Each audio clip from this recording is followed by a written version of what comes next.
Hey BookTube, it's Jackie. How's it going? If you are new to me and this is the first time you're seeing my face, hello, what's up? My name's Jackie. I sit on my floor and I talk about books. So that's why you're here, because that's what's going to be happening today. If you're not new to me, thank you for always tuning in and continued support. I really do appreciate it. So today for you, I have my weekly wrap up. This is for week 13, and this includes the dates from March 26th through April 1st and all my reading shenanigans in between. So I've got some stuff to talk about. So without further ado, grab yourself a drink, grab yourself a seat. Let's get talking some books. Okay. All right. So, this was a really good reading week. I had some really high scores. I only completed 3 books and I started another one. But I didn't get very far into it. But the stuff that I did complete, I really had a good time with this week. The first book I completed this week was Elijah by Jacquelyn Frank. It looks like this. This is the 3rd installment of the Nightwalker series. I'm reading it with the Nightwalker Readalong, hosted by Becky over at FirstLadyReads and Kalani at Kalani Simply Me, and of course myself in that read-along as well. We did already have our first live show, which included this book last Sunday, but I hadn't finished it yet. I finished it actually that night. This installment features murder, body scarification, and we have a very clear-cut fated mate. Fated mate happens in all of the books, but this one is really hardcore fated mate because it does deal with a were animal, a were leopard to be specific. So definitely along the whole stereotypical fated mate trope. This is a direct follow-up in the series, so you do have to read the first 2 installments of Jacob and Gideon to actually understand this installment, so just be warned about that one. But this one involves Elijah and Sienna. Elijah is the captain of the guard under the demon king Noah, and he's our wind demon. He can deal with the elements of wind or anything involving the weather. And Sienna is the queen of the lycanthropes, and she's a were leopard, I believe, a were cat. She turns into a multitude of different types of cats. Elijah is wounded. Opening the book, he's wounded, and Sienna finds him and takes him to a hidden cave to help heal him. And while they're in this cave for about 2 to 3 days, kind of based on the timeline, there is a pull that is so strong between these two that you can't not acknowledge it. It's incredibly strong, it's incredibly magnetic, and it's pretty spicy. Yeah. Really liked it. But this pull brings along a lot of issues, because if you've read the first 2 previous installments, you understand that Elijah has a nickname among the lycanthropes when the demons and lycanthropes were fighting. He is the barbarian, the butcher of her people. So for her to have this magnetic and a sexualized pull to him, it's unfathomable, because she's the queen of the lycanthropes. So by her acknowledging this, it sets this political domino effect happening. But you know what? We wouldn't have a book if they didn't hook up. And they do. And it's fucking dope. Okay? However, Sienna has certain rules in her culture that now that she's hooked up with Elijah, well, a chain of events has started, and it starts this domino effect, causing political nightmares on both sides. It also causes our overarching series plot to really further develop and bring in more players. So this was definitely not a bridge book, but it was like, Gideon was a bridge book. This book is more of like, we're on the other side of the bridge, regaining our bearings, and we're about to set off on our next adventure. If you want to look at the kind of like stereotype where it is in the series. What worked? The initial get together. I love the fact that pretty much for half the book, they were alone. I really enjoyed that. Do we get other scenes of what's going on in the other communities? Yes. But for the majority of this book, about the first half, they are completely alone, which I really enjoyed that. Now, granted, he's healing and she's healing him, but we only have these 2 parties, so we're really getting a really good representation of who they are as a people with just each other, and basically seeing their viewpoints and how they're seen in their world.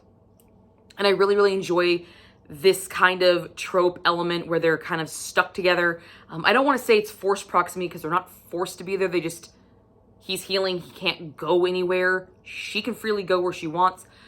So it's not really a true forced proximity.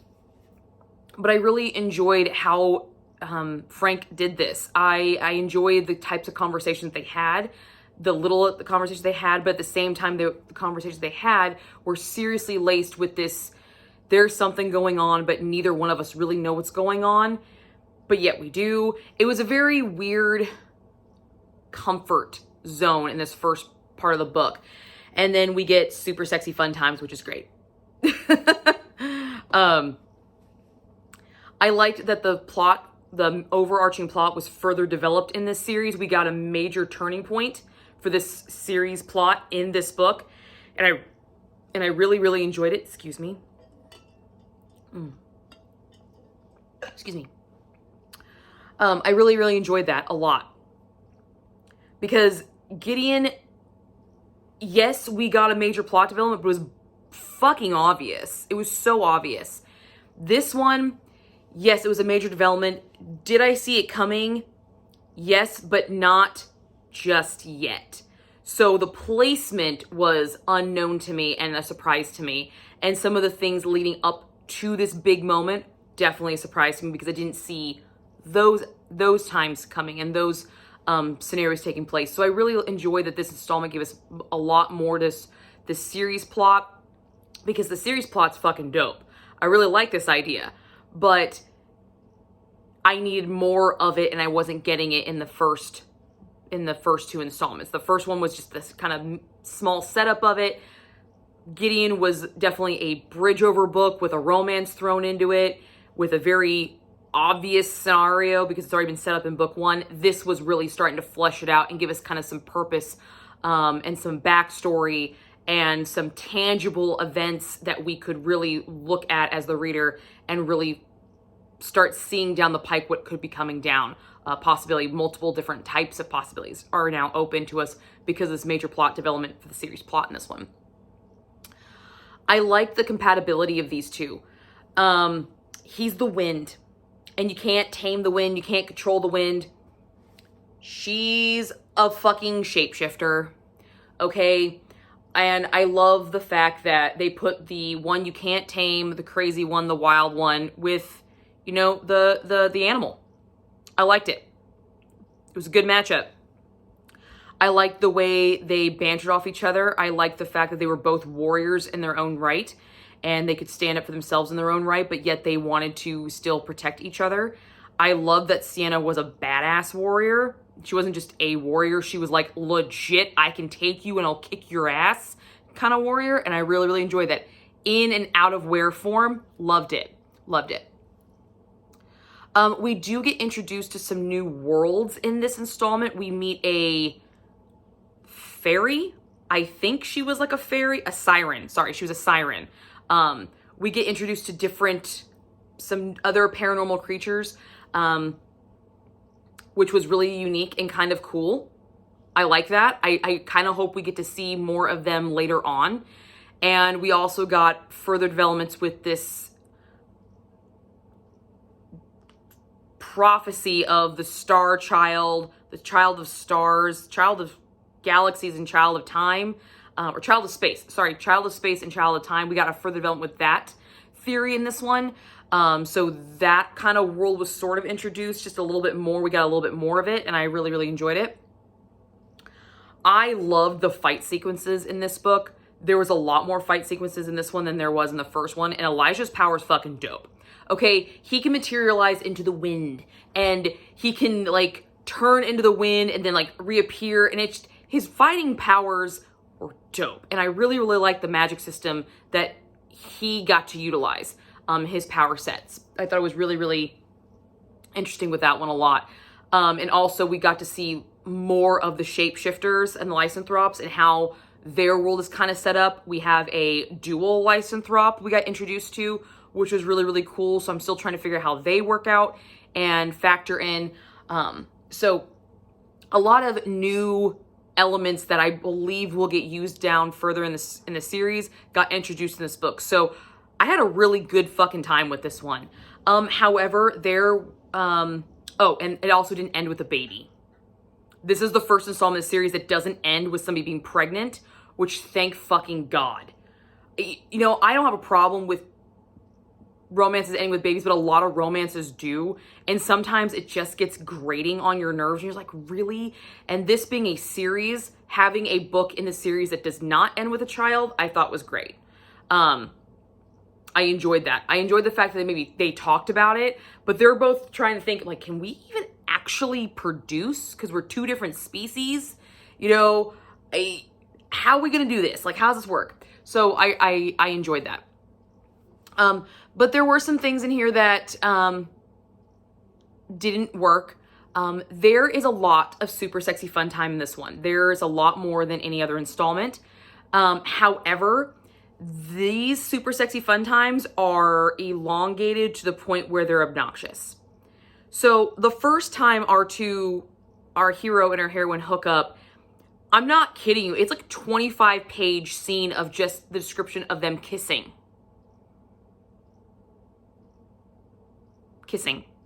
Like, that's it. Don't get me wrong. I love a good makeout session. I love a good steamy, burning kiss thrown against a wall. All that jazz. I fucking love it. I eat that shit up. Not 25 fucking pages. No. No thank you. Move the fuck on. All right? Let's go. I'm all about the foreplay. I'm all about the teasing and the squeezing and the pleasing and I'm all about it.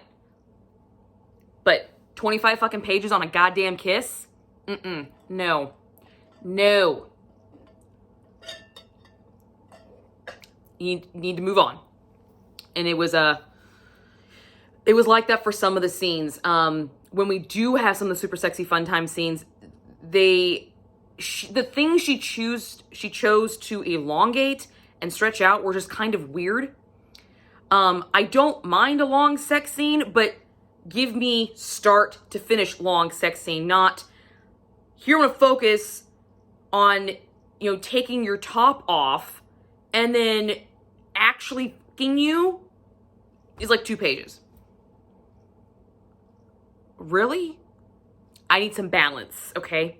I need some balance, and the sex scenes were not balanced very, very well, which was kind of annoying.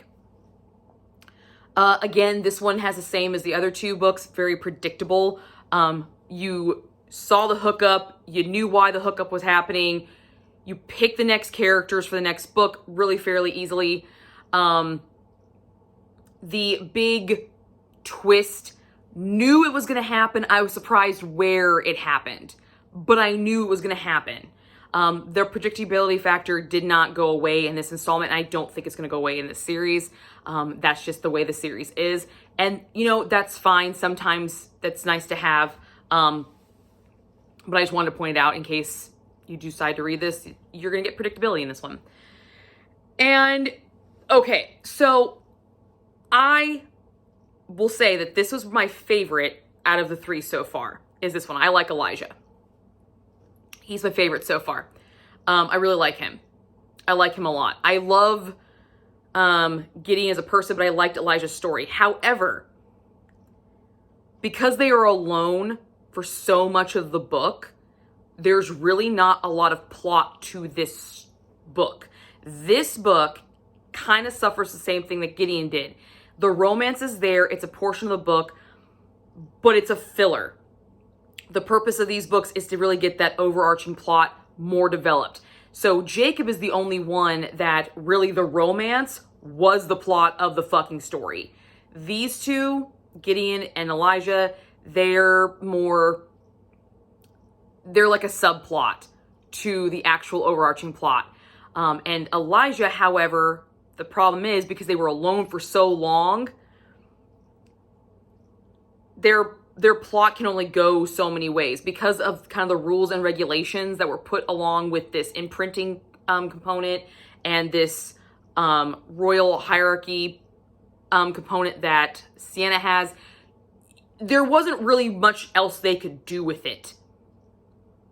It's either they follow the rules of their heritage and their DNA and prophecy and all this other shit, or they fucking die a miserable, horrible death.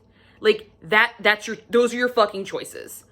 There's no really way about it. The way they went about kind of correcting it is kind of a band-aid of the situation, but we know it's probably going to go away eventually anyway. Let's just be honest. It probably is.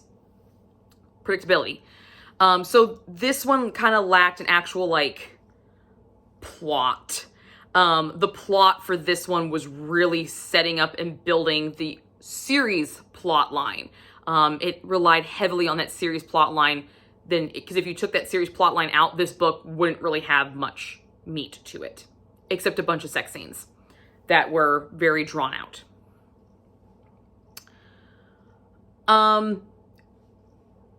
The spice rating for this, I gave 3 chili peppers on this one. So far, this is the most sex of the 3 of them, of the 3 installments. It has the most sex. I loved the fact that Elijah was a switch. Loved it. There were some scenes where he was very subservient and very submissive to the kind of lycanthrope, dominant alpha omega kind of setup, alpha beta omega kind of setup, and he would play into that as a submissive, and he would put his pride away and take a step down so she could elevate. I really, really like that. The fact that they had to make a big point of it is kind of annoying, but this is the time period of the book that's written in, so you know, if you read a lot of books back in like the early 2000s, you would find a lot of this. Now it's just kind of like, do I really have to make a big, do you need a fucking cookie because you let your wife, your future wife, do what she was born to fucking do? All right, cool. Congratulations. So I like the fact that he was a switch, but it was just kind of annoying that I had to have it pointed out. But then when he went to his dominance,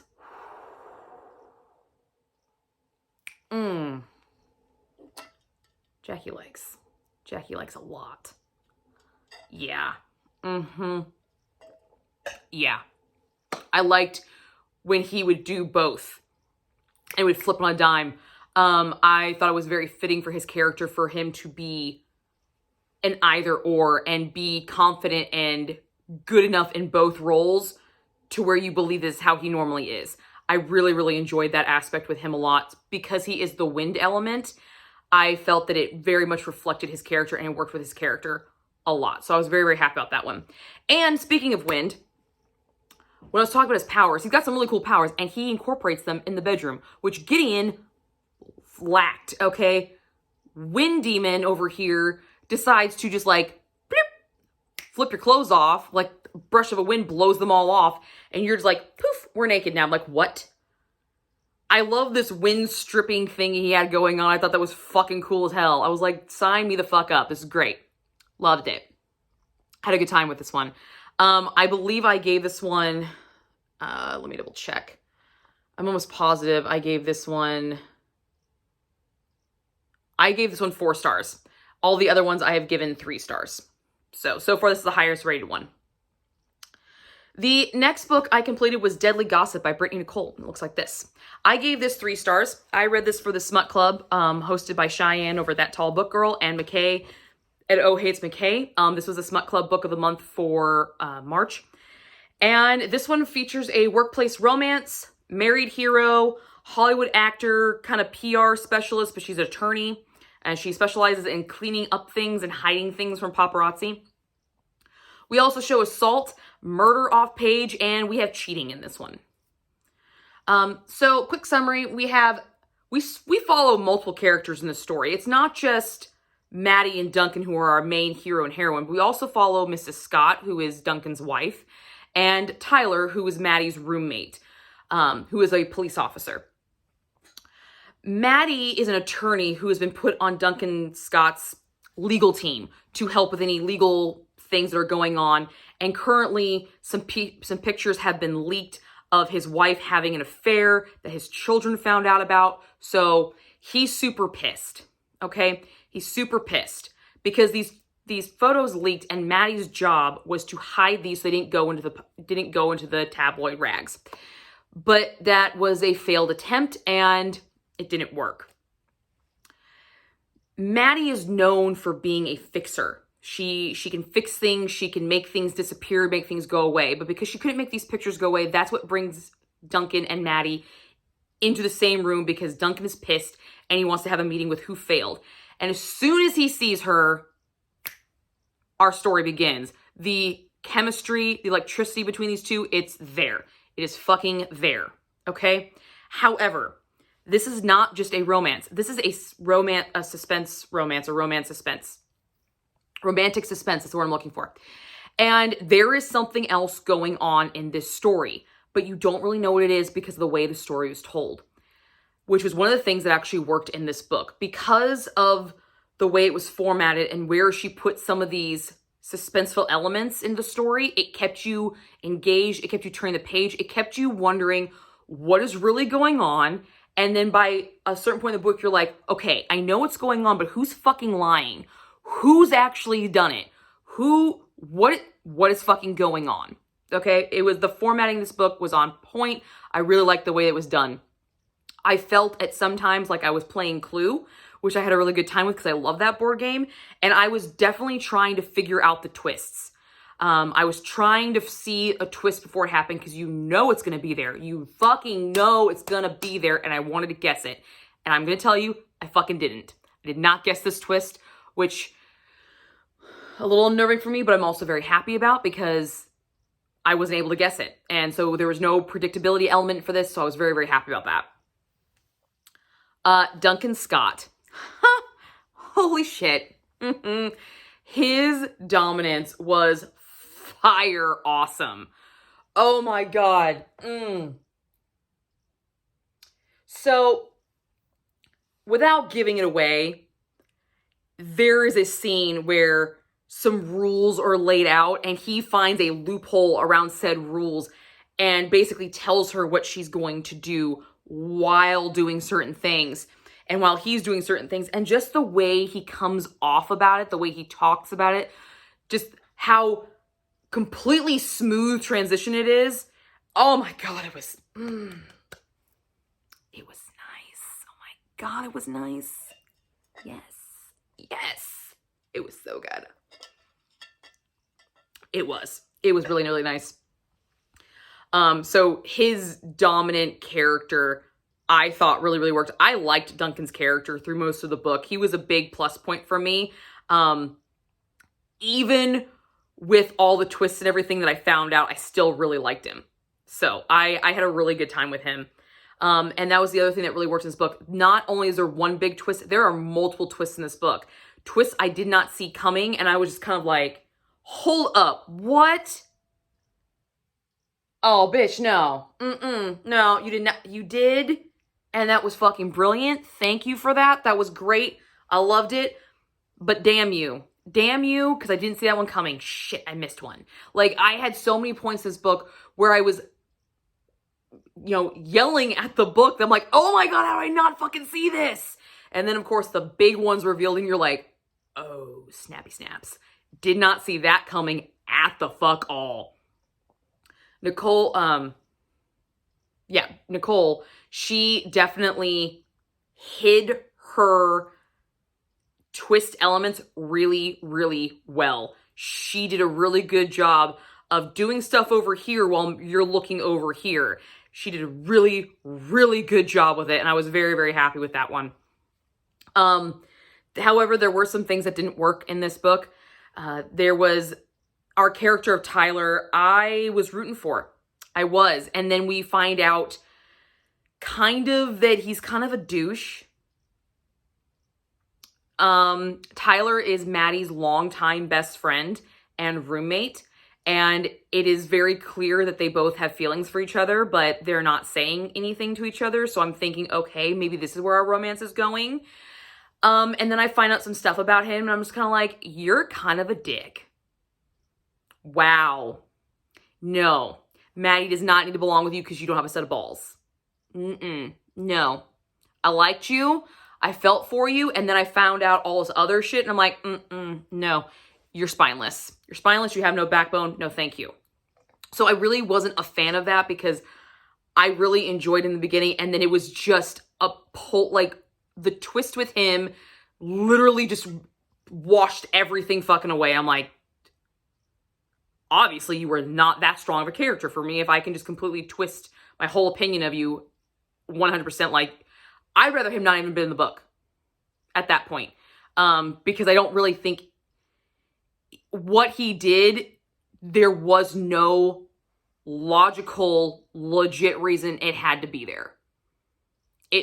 If you really took him out of the story, I think you still could have gotten the same kind of suspense romantic story without actually having his element in there. So he kind of bothered me. Insta connections sometimes work, sometimes don't. And in this book, I felt like it didn't work. Duncan and Maddie's insta connection was just, I mean, the first meeting, he's thinking about wanting to bend her over and spank her. And I'm like, dude, you literally walked in here about to ream her ass for failing at her job, and then you see her and you're all of a sudden like, I wonder what kind of underwear she's wearing. I like to spank her. Because she said one comment that you kind of own me because he hired you? Okay. Alrighty. The instant connection didn't work for me in this. And then it looked like it was something else. Like it was almost like a stage 5 clinger kind of connection, which I don't like stage 5 clingers. I think they're fucking annoying. And that's what it was kind of giving the feels for him for a while. I'm like, oh God. Oh, what are we doing here? What are we doing here? It eventually goes away, but for some of the book, I was just like, this is the creepy Insta 5 stage gross. Yeah, for some of the book, it was like that for me. I also lost relatability with the heroine. In the beginning of the book, I related to her. I could kind of get behind her. And I liked kind of her way she handled things and how she kind of let things roll off her back, but at the same time, she was still very, kind of humble, and she would say stupid things, put her foot in her mouth, and then, have to kind of replay it back and deal with it. And as the story went on, her relatability started to lose for me. And I think it's because there's a cheating element in this book. And because of her profession, I kind of lost kind of respect for her. So I just couldn't really relate to her anymore, which was kind of disheartening because I really liked her in the beginning. And I thought there showed a lot of promise because of this beginning element, because Duncan Scott is still married. And she's constantly like, you're married. I work for you. You're married. I have a job. I'm working for you. This is completely unethical.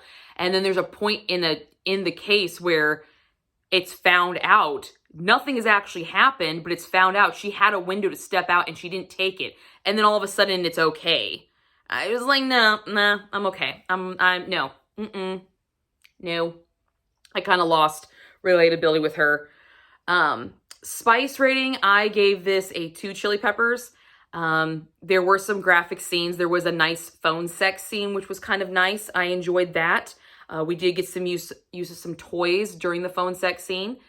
And there was a really interesting component of a journal that he wrote to her that she used as masturbatory material. And I thought that was kind of cool. I really enjoyed that element.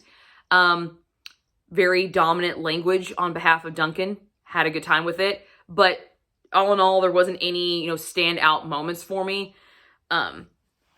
This book was more suspense than it was kind of smut.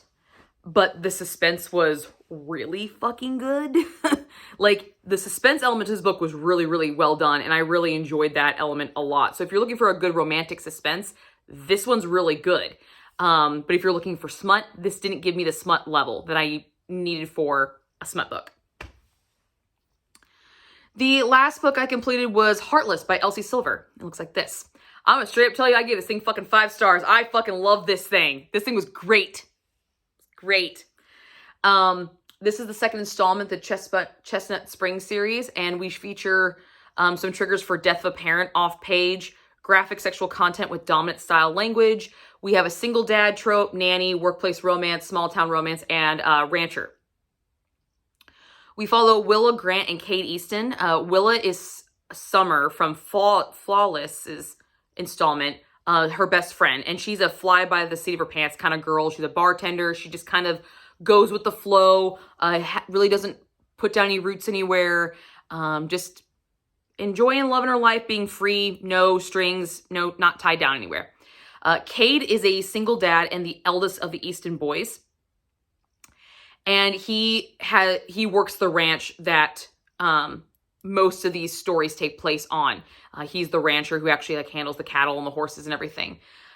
Cade has a young son from a previous marriage that ended very, very badly, and did a number on his confidence, on his ability to trust people, his ability to really open up himself. Cade is kind of a grumpy guy, so this also features a grumpy sunshine trope for sure.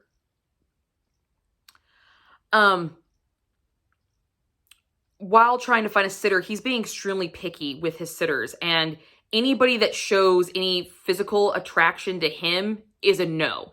Anybody who thinks that this might be an easy meal ticket is a no. He has such high levels that he's just not finding anybody. So Summer tries to kill two birds with one stone and gets her friend Willa down here under the guise that she's used to handling a lot of rowdy boys.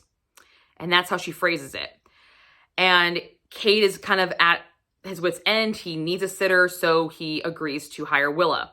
However, he doesn't realize he's already met Willa.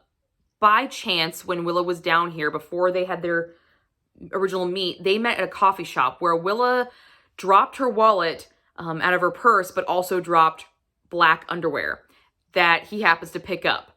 And that's their first encounter. And she leaves with him still holding her underwear, and she says, finders keepers.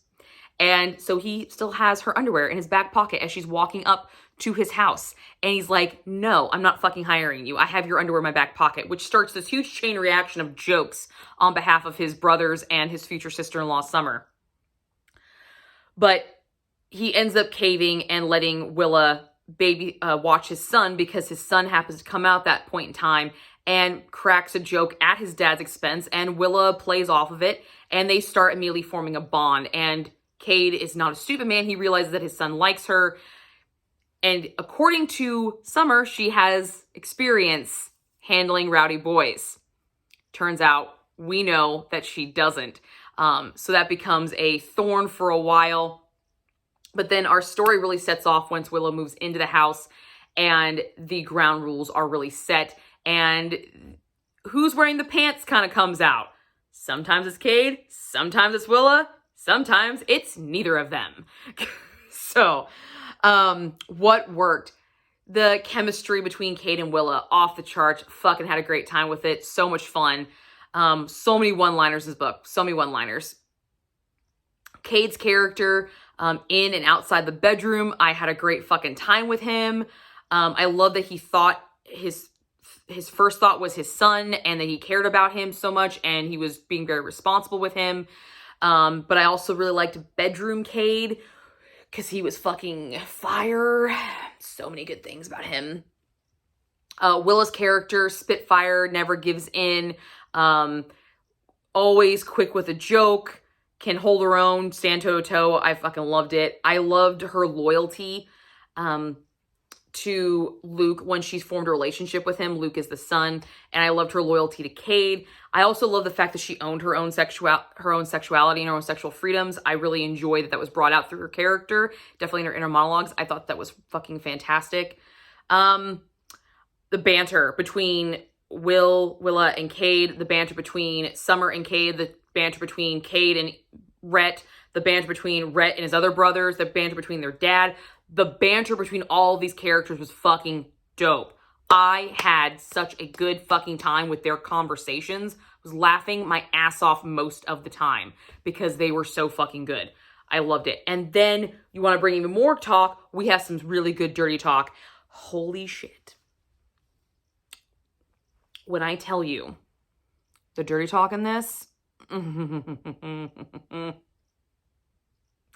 I was sitting on my back deck reading this book, and there were multiple times where I had to put it down. I'm like, oh my God, fuck me. Seriously? Are you fucking kidding me?